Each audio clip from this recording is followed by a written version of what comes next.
Hello friends, welcome to the studies with YouTube channel. ಇವತ್ತಿನ ವಿಡಿಯೋದಲ್ಲಿ ನಾವು ಅಕ್ಟೋಬರ್ ತಿಂಗಳ 1 ಮತ್ತು 2ರ ಕರೆಂಟ್ ಅಫೇರ್ಸ್ ಬಗ್ಗೆ ಮಾಹಿತಿಯನ್ನು ನೋಡೋಣ.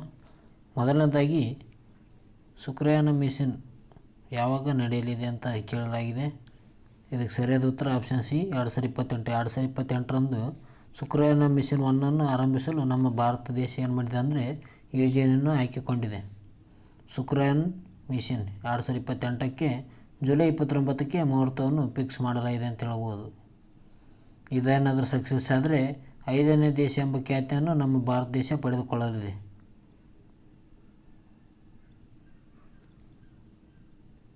ಮುಂದೆ ನೋಡೋಣ. ಈಗಾಗಲೇ ಚಂದ್ರ, ಮಂಗಳ ಮತ್ತು ಸೂರ್ಯನ ಅಧ್ಯಯನ ನಡೆಸಿರುವ ಭಾರತ ದೇಶ, ಈಗ ಭಾರತ ದೇಶದಲ್ಲಿರುವ ಬಾಹ್ಯಾಕಾಶ ಸಂಸ್ಥೆಯಾಗಿರುವ ಇಸ್ರೋವು ಈಗ ಭೂಮಿಯ ಅವಳಿ ಗ್ರಹ ಎಂದೇ ಪ್ರಸಿದ್ಧವಾಗಿರುವ ಶುಕ್ರ ಗ್ರಹದ ಅಧ್ಯಯನಕ್ಕೆ ಸಜ್ಜಾಗುತ್ತಿದೆ ಅಂತ ಹೇಳ್ಬೋದು. ಅದಕ್ಕಾಗಿ ಏನು ಮಾಡಿದೆ ಅಂದರೆ ಆರ್ಬಿಟರ್ ಯೋಜನೆಯನ್ನು ಸಿದ್ಧಪಡಿಸುತ್ತಲಾಗುತ್ತಿದೆ. ಯಾವುದಕ್ಕೆ? ಶುಕ್ರ ಗ್ರಹ ಅಧ್ಯಯನಕ್ಕೆ ಏನು ಮಾಡಿದೆ ಅಂದರೆ ಈ ಆರ್ಬಿಟರ್ ಯೋಜನೆಯನ್ನು ಅಭಿವೃದ್ಧಿಪಡಿಸಿದೆ. 2028 ಮಾರ್ಚ್ 29ರಂದು ವಿಶೇಷ ಉಪಗ್ರಹವನ್ನು ಉಡಾವಣೆ ಮಾಡುವುದು ಎಂದು ಹೇಳಿದೆ ಅಂತ ಹೇಳ್ಬೋದು. ಇತ್ತೀಚೆಗೆ ಇಸ್ರೋ ಏನು ಹೇಳಿದೆ ಅಂದರೆ 2028 ಮಾರ್ಚ್ 29ರಂದು ಏನು ಮಾಡ್ತಂದರೆ ವಿಶೇಷ ಉಪಗ್ರಹಗಳನ್ನು ಉಡಾವಣೆ ಮಾಡಲಾಗಿದೆ ಎಂದು ಘೋಷಣೆಯನ್ನು ಮಾಡಿದೆ ಶುಕ್ರ ಗ್ರಹ ಅಧ್ಯಯನಕ್ಕಾಗಿ. ಇಸ್ರೋದ ಬಳಿ ಇರುವ ಶಕ್ತಿಶಾಲಿ ರಾಕೆಟ್ LVMV ಮಾರ್ಕ್ 3 ಮೂಲಕ ಶುಕ್ರ ಗ್ರಹ ಉಪಗ್ರಹ ಉಡಾವಣೆ ಮಾಡಲಾಗುತ್ತದೆ. ಗಗನನೌಕೆಯನ್ನು ನಿಗದಿತ ಕಕ್ಷೆಗೆ ಮಾರ್ಕ್ 3 ತಲುಪಿಸಲಾಗಿದೆ. ಅಂದರೆ ಗಗನನೌಕೆ ಏನು ಮಾಡ್ತದೆ ಅಂದರೆ ನಿಗದಿತ ಸಮಯದಲ್ಲಿ ಈ ಮಾರ್ಕ್ 3 ಈ ಇಸ್ರೋದ ಉಪಗ್ರಹ ಆಗಿರುವ ಶುಕ್ರಯಾನ ಉಪಗ್ರಹ ಮಾರ್ಕ್ 3 ಮೂಲಕ ಇದನ್ನು ನಿಗದಿತ ಕಕ್ಷೆಗೆ ಸೇರಿಸಬಹುದಾಗಿದೆ. ಅದೇ ರೀತಿ ಮುಂದೆ ನೋಡೋದಾದರೆ ಶುಕ್ರಯಾನ ಬಗ್ಗೆ ನೋಡೋಣ. ಶುಕ್ರಯಾನ ಇದು ಭಾರತದ ಮಹತ್ವಾಕಾಂಕ್ಷೆ ಯೋಜನೆಯಾಗಿದೆ.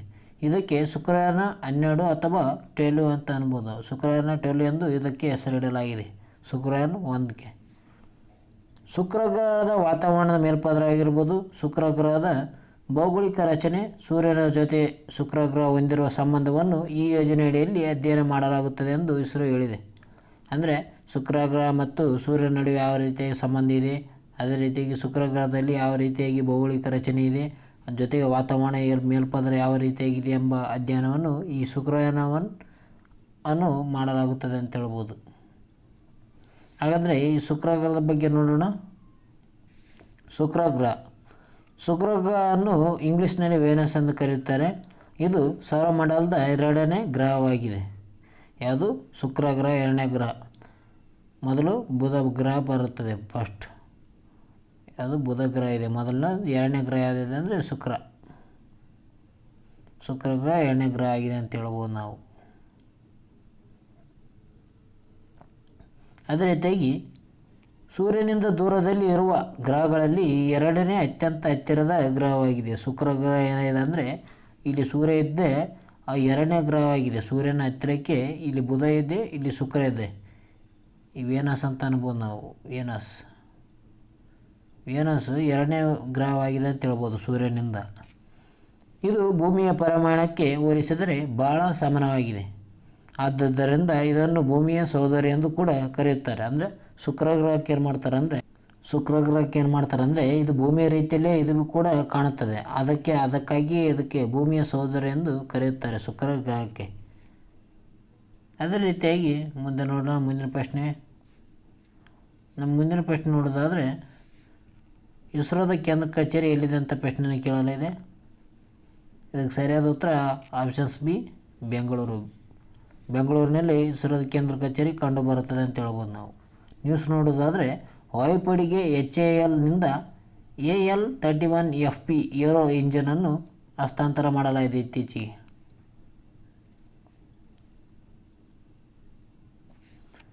ಏರೋಸ್ಪೇಸ್ ಮತ್ತು ಡಿಫೆನ್ಸ್ ವಲಯದ ಸರ್ಕಾರಿ ಕಂಪನಿ ಹಿಂದೂಸ್ತಾನ್ ಏರೋನಾಟಿಕಲ್ಸ್ ಲಿಮಿಟೆಡ್, ಅದನ್ನು HAL ಅಂತ ಹೇಳ್ಬೋದು. ಹಿಂದೂಸ್ತಾನ್ ಏರೋನಾಟಿಕಲ್ ಲಿಮಿಟೆಡ್ ಇದು ಭಾರತೀಯ ವಾಯುಪಡೆಗೆ ಮೊದಲ AL-31FP ಏರೋ ಇಂಜಿನನ್ನು ಹಸ್ತಾಂತರಿಸಿದೆ. ಕಂಪನಿಯು ವಾಯುಪಡೆಗೆ ಒಟ್ಟು 210 ಏರೋಸ್ಪೇಸ್ ಇಂಜಿನ್ಗಳನ್ನು ಪೂರೈಸುವ ಒಪ್ಪಂದಕ್ಕೆ ಮಾಡಿಕೊಂಡಿದೆ ಅಂತ ಹೇಳ್ಬೋದು. ಎಷ್ಟು? ಒಟ್ಟು ಕಂಪನಿ ಏನಂದರೆ 210 ಈ AL-31FP ಇಂಜಿನ್ಗಳನ್ನು ಹಸ್ತಾಂತರ ಮಾಡಿದಾಗಿ ಒಪ್ಪಂದಕ್ಕೆ ಸಹಿ ಹಾಕಿದೆ ಅಂತ ಹೇಳ್ಬೋದು 210. ಇದರ ಭಾಗವಾಗಿ ಒಡಿಶಾದ ಕೋರಾಪುಟ್ನಲ್ಲಿರುವ ಭಾರತೀಯ ವಾಯುಪಡೆಗೆ AMGಯನ್ನು ಈಗ ಹಸ್ತಾಂತರ ಮಾಡಲಾಗಿದೆ. ಈಗ ಈ ಬೆಳವಣಿಗೆಯು HAL ಷೇರು ಜಿಗಿತಕ್ಕೆ ಕಾರಣವಾಗಬಹುದು ಎನ್ನಲಾಗಿದೆ. ಅಂದರೆ ಈಗ ಆಗಲೇ ನಮ್ಮ ಒಡಿಶಾದ ಕೋರಾಪುಟ್ನಲ್ಲಿ ಈಗ ವಾಯುಪಡೆಗೆ MGಯನ್ನು ಹಸ್ತಾಂತರ ಮಾಡಲಾಗಿದೆ ಅಂತ ಹೇಳ್ಬೋದು. ಇದರಿಂದ ನಮ್ಮ HALನಲ್ಲಿ ಷೇರು ಜಿಗಿತ ಹೆಚ್ಚಿಗೆ ಕಾಣಬಹುದಾಗಿದೆ. ಅದೇ ರೀತಿಯಾಗಿ ಮುಂದೆ ನೋಡೋದಾದರೆ ಡಿಫೆನ್ಸ್ PSU ಶೇರ್ ತನ್ನ ಹೂಡಿಕೆದಾರರಿಗೆ ಕಳೆದ ವರ್ಷದಕ್ಕಿಂತ ಈ ವರ್ಷದ ಶೇಕಡ 130% ಹೆಚ್ಚು ಲಾಭವನ್ನು ನೀಡಿದೆ ಅಂತ ಹೇಳ್ಬೋದು. ಅಂದರೆ ಹೋದ ವರ್ಷಕ್ಕಿಂತ ಈ ವರ್ಷ ಎಷ್ಟು 130% ಲಾಭವನ್ನು ಪಡೆದುಕೊಂಡಿದ್ದಾರೆ ಇದರ ಮಾಡುವ ಮೂಲಕ. AL-31FPಯು ಏರೋ ಇಂಜಿನ್ಗಳನ್ನು ಸುಖೋಯ್ M30 ವಿಮಾನಕ್ಕಾಗಿ ಬಳಸಲಾಗುತ್ತದೆ. 8 ವರ್ಷದೊಳಗೆ ಎಂಜಿನ್ಗಳನ್ನು ಪೂರೈಕೆ ಮಾಡಲಾಗುತ್ತದೆ ಎನ್ನಲಾಗಿದೆ. ಏನಂದರೆ ಈ AL-31FP ಏರೋಸ್ಪೇಸ್ ಏನೆಂದರೆ ಏರೋ ಇಂಜಿನ್ಗಳು ಯಾವ ರೀತಿ ಕೆಲಸ ಮಾಡ್ತವೆ ಅಂದರೆ ಇವು ಸುಖೋಯ್ M30 ವಿಮಾನಕ್ಕಾಗಿಯೇ ಬಳಸಲಾಗುವಂಥ ಸಾಮಗ್ರಿಗಳಾಗಿವೆ ಅಂತ ಹೇಳ್ಬೋದು ನಾವು. AL-31FP ಇವು ಸುಖೋಯ್ M30ಗೆ ಯೂಸ್ ಮಾಡಲಾಗಿ ಬಳಕೆ ಮಾಡುತ್ತಾರೆ. ಅದನ್ನು ನಾವು ನೋಡೋಣ. ಈ AL-31FP ಬಗ್ಗೆ ನೋಡೋದಾದರೆ ಇದು ಏರೋ ಇಂಜಿನು ರಷ್ಯಾ ದೇಶದ ಸುಖೋಯ್ ಇಂಜಿನ್ಗಳಿಗೆ ಸಂಸ್ಥೆಯು ಇದನ್ನು ವಿನ್ಯಾಸಗೊಳಿಸಿದೆ ಮತ್ತು ನಿರ್ಮಿಸಿದವರು ಯಾರಪ್ಪ ಅಂತಂದರೆ ಟರ್ಬೋ ಫ್ಯಾನ್ ಇಂಜಿನ್ ಆಗಿದೆ. ಇದು ಮುಖ್ಯವಾಗಿ ಸುಖೋಯ್ M30 ಎಂಬ ಯುದ್ಧ ವಿಮಾನಗಳಿಗೆ ಬಳಸುವಂಥದ್ದಾಗಿದೆ. ಯಾವುದು AL-31FP ಏರೋ ಇಂಜಿನ್ಗಳನ್ನು ಈ ಸುಖೋಯ್ M30 ಎಂಬ ಯುದ್ಧ ವಿಮಾನಗಳಿಗೆ ಬಳಕೆಯನ್ನು ಮಾಡುತ್ತಾರೆ. AL-31FP ಇಂಜಿನ್ನ ಪ್ರಮುಖ ವೈಶಿಷ್ಟ್ಯವೆಂದರೆ ಇದರಲ್ಲಿ ಶಕ್ತಿಯುಳ್ಳ ತಂತ್ರಜ್ಞಾನವಿರುವ ಯುದ್ಧ ವಿಮಾನಗಳಿಗೆ ಅಗತ್ಯ ಪತನಶೀಲತೆ ಮತ್ತು ಸಂಚಾಲನೆ ನೀಡುತ್ತದೆ. ಅದು ಟ್ರಸ್ಟ್ ವೆಕ್ಟರಿಂಗ್ ಕಂಟ್ರೋಲ್ ಅಂತ ಹೇಳ್ಬೋದು, TVC.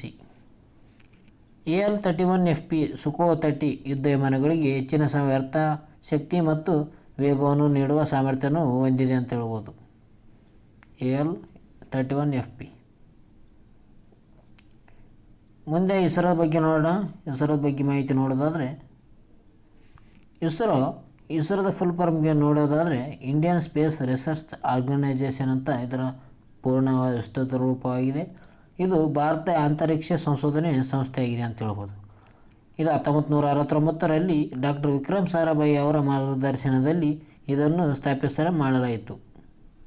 ಯಾವಾಗ 1969ರಲ್ಲಿ ಡಾಕ್ಟರ್ ವಿಕ್ರಮ್ ಸಾರಾಭಾಯಿ ಅವರ ಮಾರ್ಗದರ್ಶನದಿಂದ ಈ ಇಸ್ರೋವನ್ನು ಸ್ಥಾಪನೆಯನ್ನು ಮಾಡಲಾಗಿದೆ. ಈ ಸಂಸ್ಥೆ ಏನು ಮಾಡ್ತದೆ ಅಂದ್ರೆ ವಿಜ್ಞಾನ ಮತ್ತು ತಂತ್ರಜ್ಞಾನದಲ್ಲಿ ದೇಶವನ್ನು ಮುಂಚೂಣಿಗೆ ತರಲು ಅಂತರಿಕ್ಷ ಸಂಶೋಧನೆಯನ್ನು ನಡೆಸುತ್ತದೆ. ಇಸ್ರೋ ಮುಖ್ಯ ಸಾಧನೆಗಳು ಯಾವ್ಯಾವಿದೆ ಅಂತ ನೋಡೋಣ ಸ್ವಲ್ಪ. ಮೊದಲನೇದಾಗಿ ಆರ್ಯಭಟ್ಟ. ಇದು ಆರ್ಯಭಟ್ಟ 1975ರಲ್ಲಿ ಇದನ್ನು ಉಡಾವಣೆ ಮಾಡಲಾಗಿತ್ತು. ಇದು ಭಾರತ ಮೊದಲ ಸ್ಯಾಟಲೈಟ್ ಆಗಿದೆ ಅಂತ ಹೇಳ್ಬೋದು. ಭಾಳ ಇಂಪಾರ್ಟೆಂಟ್, ಇದು ಪ್ರಶ್ನೆ ಕೇಳ್ತಾರೆ. ಭಾರತ ಮೊದಲ ಸ್ಯಾಟಲೈಟ್ ಉಪಗ್ರಹ ಯಾವುದಪ್ಪ ಅಂತಂದರೆ ಆರ್ಯಭಟ್ಟ. ಇದು ಉಡಾವಣೆ ಆಗಿದ್ದು 1975ರಲ್ಲಿ. ಇದು ಒಂದು ಕಾಂಪ್ಯಾಕ್ಟ್ ಯೂನಿಯನ್ ಸಹಾಯದಿಂದ ಉಡಾವಣೆಯಾಗಿತ್ತು. ಅದೇ ರೀತಿಯಾಗಿ ಎರಡನೇದು ನೋಡೋದಾದರೆ PSLV polar satellite launch vehicle ಅಂತ ಇದ್ರ ಹೇಳ್ಬೋದು ನಾವು. ಇದು ಇಸ್ರೋ ಬಲಿಷ್ಠ ಉಡಾವಣಾ ವಾಹನವಾಗಿದೆ. ಇದು ಭಾರತದ ಸರಳ ಸ್ಯಾಟಲೈಟ್ಗಳನ್ನು ವಿವಿಧ ಕಕ್ಷೆಗಳಿಗೆ ಉಡಾವಣೆ ಮಾಡಲು ಬಳಸಲ್ಪಡುತ್ತದೆ. ಅದೇ ರೀತಿ ಮುಂದೆ ನೋಡೋದಾದರೆ ಚಂದ್ರಯಾನ 1 2008ರಲ್ಲಿ ಇದನ್ನು ಉಪಗ್ರಹವನ್ನು ಉಡಾವಣೆ ಮಾಡಲಾಯಿತು. ಯಾವುದು ಚಂದ್ರಯಾನ 1 ಅನ್ನು. ಭಾರತದ ಮೊದಲ ಚಂದ್ರ ಅಭಿಯಾನ. ಇದು ಚಂದ್ರನ ಮೇಲಿನ ನೀರಿನ ಅಸ್ತಿತ್ವವನ್ನು ಕಂಡುಹಿಡಿದಿತ್ತು. ಯಾವಾಗ 2008ರಲ್ಲಿ ಈ ಚಂದ್ರಯಾನ 1 ಅನ್ನು ಉಡಾವಣೆ ಮಾಡಲಾಯಿತು. ಆವಾಗ ಈ ನೀರು ಕಂಡುಹಿಡಿದಿತ್ತು ಅಂತ ಹೇಳ್ಬೋದು ಚಂದ್ರಯಾನ 1. ಅದೇ ರೀತಿಯಾಗಿ ಚಂದ್ರಯಾನ 2 ಕೂಡ ನಾವು 2019ರಲ್ಲಿ ಉಡಾವಣೆಯನ್ನು ಮಾಡಿದ್ದೇವೆ. ಅದು ಕೂಡ ಆಗಲಿಲ್ಲ. ಆದರೆ ಚಂದ್ರಯಾನ 3 ಸಕ್ಸಸ್ಫುಲ್ ಆಯಿತು ಅಂತ ಹೇಳ್ಬೋದು ನಾವು. ಇದು 2023ರಲ್ಲಿ ಜುಲೈ 14ರಂದು ಇದನ್ನು ಉಡಾವಣೆ ಮಾಡಲಾಯಿತು. ಆಗಸ್ಟ್ 23ರಂದು ಇದು ದಕ್ಷಿಣ ಧ್ರುವದಲ್ಲಿ ಇಳಿದಿದೆ ಅಂತ ಹೇಳ್ಬೋದು. ಇದು ಚಂದ್ರನ ಮೇಲೆ ಯಶಸ್ವಿಯಾಗಿ ಲ್ಯಾಂಡರನ್ನು ಇಳಿಸಿದ ಚಂದ್ರಯಾನ 3 ಅಂತ ಹೇಳ್ಬೋದು. ಭಾರತದ ಮೊದಲ ಯಶಸ್ವಿ ಚಂದ್ರ ಲ್ಯಾಂಡಿಂಗ್ ಆಗಿದೆ. ಅದೇ ರೀತಿಯಾಗಿ ಇಸ್ರೋ ಗಗನಯಾನವು ಕೂಡ ಮಾಡಿದೆ ಅಂತ ಹೇಳ್ಬೋದು. ಭಾರತದ ಮೊದಲ ಮಾನವ ಸಹಿತ ಅಂತರಿಕ್ಷ ಪ್ರಯತ್ನವನ್ನು ಈ ಗಗನಯಾನ್ ಮೂಲಕ ಮಾಡಿದ್ದಾರೆ. 2024ರಲ್ಲಿ ಉಡಾವಣೆ ನಿರೀಕ್ಷೆಯನ್ನು ಇದೆ ಅಂತ ಹೇಳ್ಬೋದು. ಅದೇ ರೀತಿಯಾಗಿ ಇಸ್ರೋದ ಪ್ರಸ್ತುತ ಪ್ರಧಾನ ಕಚೇರಿ ಎಲ್ಲಿದೆಪ್ಪ ಅಂತಂದರೆ ಬೆಂಗಳೂರಿನಲ್ಲಿದೆ. ಇಲ್ಲಿ ಕರ್ನಾಟಕದ ಬೆಂಗಳೂರಿನಲ್ಲಿ ಇಸ್ರೋದ ಕೇಂದ್ರ ಕಚೇರಿ ಒಳಗೊಂಡಿದೆ ಅಂತ ಹೇಳ್ಬೋದು. ಮುಂದೆ ನೋಡೋದಾದರೆ ಭಾರತ ಎಥೆನಾಲ್ನಲ್ಲಿ ಈ ವಿಶ್ವದಲ್ಲಿ ಎಷ್ಟನೇ ಸ್ಥಾನವನ್ನು ಪಡೆದಿದೆ ಅಂತ ಪ್ರಶ್ನೆ ಕೇಳಲಾಗಿದೆ. ಇದಕ್ಕೆ ಸರಿಯಾದ ಉತ್ತರ ಆಪ್ಷನ್ ಸಿ 3ನೇ ಸ್ಥಾನ. ಎಥೆನಾಲ್ನಲ್ಲಿ ಉತ್ಪಾದನೆಯಲ್ಲಿ ಭಾರತಕ್ಕೆ 3ನೇ ಸ್ಥಾನ ಪಡೆದುಕೊಂಡಿದೆ ಅಂತ ಹೇಳ್ಬೋದು. ವಿಶ್ವದ 3ನೇ ಅತಿ ದೊಡ್ಡ ಎಥೆನಾಲ್ ಉತ್ಪಾದಕ ಮತ್ತು ಗ್ರಾಹಕನಾಗಿ ಭಾರತ ಹೊರಹೊಮ್ಮಿದೆ. ಜೈವಿಕ ಇಂಧನಗಳ ಬಳಕೆಯನ್ನು ಉತ್ತೇಜಿಸಲು ಮತ್ತು ಇಂಧನ ಸುಸ್ಥಿರತೆಯನ್ನು ಸುಧಾರಿಸಲು ಭಾರತ ಸರ್ಕಾರವು ಕೈಗೊಂಡ ಕ್ರಮಗಳಿಂದಾಗಿ ಎಥೆನಾಲ್ ಉತ್ಪಾದನೆ ಮತ್ತು ಬಳಕೆ ಎರಡರಲ್ಲಿ ಹೆಚ್ಚಳ ಸಾಧಿಸಿದೆ ಅಂತ ಹೇಳ್ಬೋದು. ಅಂದರೆ ನಮ್ಮ ದೇಶದಲ್ಲಿ ಹಲವಾರು ರೀತಿಯಲ್ಲಿ ಸುಸ್ಥಿರತೆಯನ್ನು ಕಾಣುವ ಸಲುವಾಗಿ ಈ ಎಥೆನಾಲನ್ನು ಉತ್ಪಾದನೆ ಮತ್ತು ಬಳಕೆಯಲ್ಲಿ 2ನೇ ಸ್ಥಾನವನ್ನು ಸಾಧಿಸಿಕೊಂಡಿದ್ದೀವಿ ನಾವು ಜೈವಿಕ ಇಂಧನ ಬಳಕೆಯಲ್ಲಿ. ಈ ಎಥೆನಾಲ್ ಎದಲೇಸಿಂದ ಉತ್ಪತ್ತಿ ಆಗ್ತದೆ ಅಂದರೆ ಕಬ್ಬು ಲೇಸಿಂದ ಉತ್ಪತ್ತಿ ಆಗ್ತದೆ.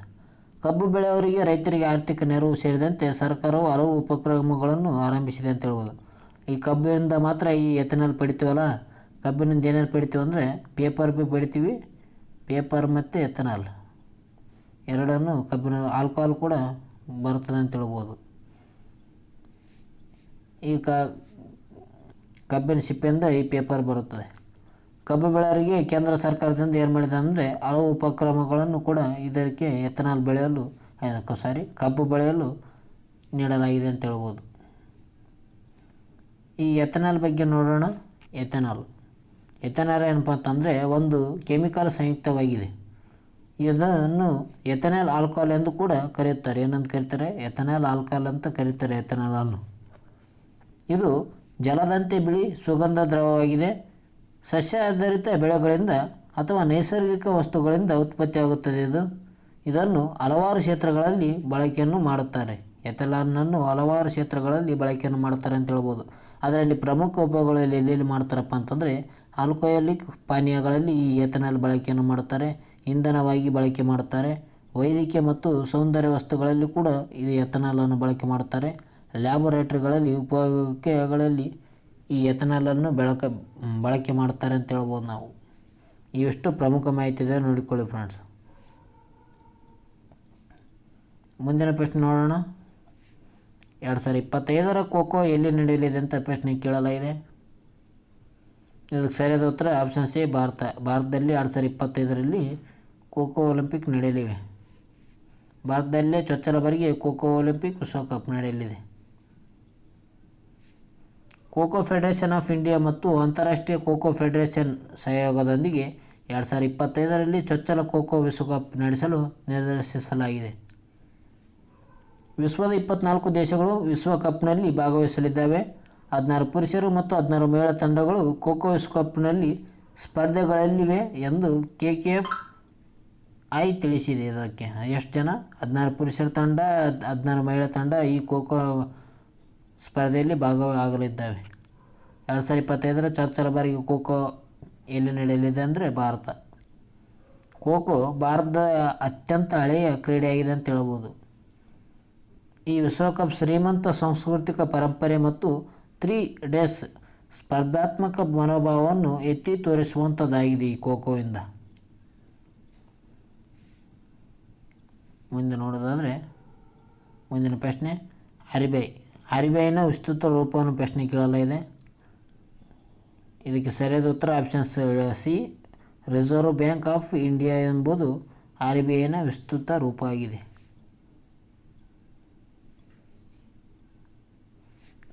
ಭಾರತೀಯ reserve bank of India RBI ಅಂತ ಹೇಳ್ತೀವಿ ನಾವು. ಇತ್ತೀಚೆಗೆ ಏನು ಮಾಡಿದೆ ಅಂದರೆ ಬಿಡುಗಡೆ ಮಾಡಿದ ಮಾಹಿತಿ ಪ್ರಕಾರ ಸೆಪ್ಟೆಂಬರ್ 26 ಹೊತ್ತಿಗೆ ಭಾರತದ ವಿದೇಶಿ ವಿನಿಮಯದ ಸಂಗ್ರಹವು $692.3 ಶತಕೋಟಿ ತಲುಪಿದೆ ಎಂದು ಹೇಳಿದೆ. ಎಷ್ಟು? $692.3 ಶತಕೋಟಿ ವಿದೇಶಿ ವಿನಿಮಯ. ಹಿಂದಿನ ವಾರಕ್ಕಿಂತ ಒಟ್ಟು 19.3 ಶತಕೋಟಿ ಏರಿಕೆಯನ್ನು ಕಂಡಿದೆ ಈ ವಾರದಲ್ಲಿ. ವಿದೇಶಿ ವಿನಿಮಯ ಮಾರುಕಟ್ಟೆಯಲ್ಲಿ RBIನ ಮಧ್ಯಸ್ಥಿಕೆ ಆಗಿರ್ಬೋದು, ಸ್ಥಳೀಯ ಷೇರುಗಳಾಗಿರ್ಬೋದು ಹಾಗೂ ಬಾಂಡ್ಗಳಿಗೆ ಒಳಹರಿವು ಹೆಚ್ಚಾಗಿರುವುದರಿಂದ ಈ ಮೀಸಲು ಏರಿಕೆಯನ್ನು ಕಾರಣವಾಗಿದೆ. ಎಷ್ಟು?